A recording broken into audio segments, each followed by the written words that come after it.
பிரபல சமையல் கலைஞரும் நடிகருமான மாதம்பட்டி ரங்கராஜ் மற்றும் ஜாய் கிறிஸ்டலா இடையேயான விவகாரம் தற்போது நீதிமன்றத்தில் விசாரணையில் இருக்கு.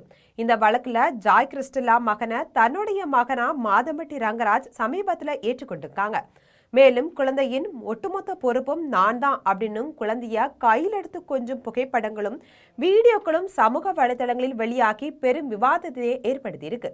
இந்த சூழல்ல மாதம்பட்டி ரங்கராஜனுடைய மனைவியான ஸ்ருதி ரங்கராஜ் சமூக வலைதளத்துல செய்த ஒரு செயல் இணையத்துல வைரலாகி வருது. அதாவது, அடியே எனக்கு நீயே ஜாஸ்திடி, நான் ஏண்டி இன்னொரு பொண்ணை பார்க்க போற அப்படின்னு சொல்றவங்க யாரையுமே நம்ப கூடாது அப்படின்ற கருத்தை கொண்ட ஒரு ரீல்ஸ் வீடியோவை ஸ்ருதி ரங்கராஜ் லைக் செய்து ஷேர் செய்திருக்காங்க. அடியே எனக்கு நீயே ஜாஸ்திடி, நான் ஏண்டி இன்னொரு பொண்ணு பார்க்க போறேன் அப்படின்னு சொல்றேன். பாத்தீங்களா? சத்தியமா சொல்றேன், அப்பனா மட்டும் நம்பவே நம்பாத. உன் தலையில மொட்டை வச்சு சந்தன பூசாம விடவே மாட்டான். திருநூறு கூட அடிக்க வாய்ப்பு இருக்கு.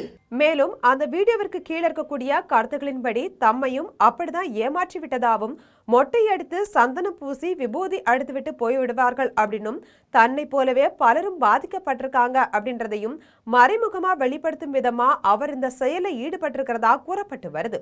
முன்னதா ஜாய் கிறிஸ்டலா விவகாரத்துல கணவர் பக்கம் தவறு இருந்தாலும் நீதிமன்றம் வரை சென்று மாதம்பட்டிக்காக ஸ்ருதி ரங்கராஜ் உறுதுணையா நின்றிருந்தாங்க. ஆனா தற்போது ஜாயின் குழந்தைய மாதம்பட்டி ரங்கராஜ் தன் சொந்த மகனா ஏற்றுக்கொண்டிருக்கிறதையும், அது தொடர்பான புகைப்படங்கள் வைரலாகி வருவதையும் ஸ்ருதியால ஏற்றுக்கொள்ள முடியல அப்படின்னு தான் கூறப்படுது.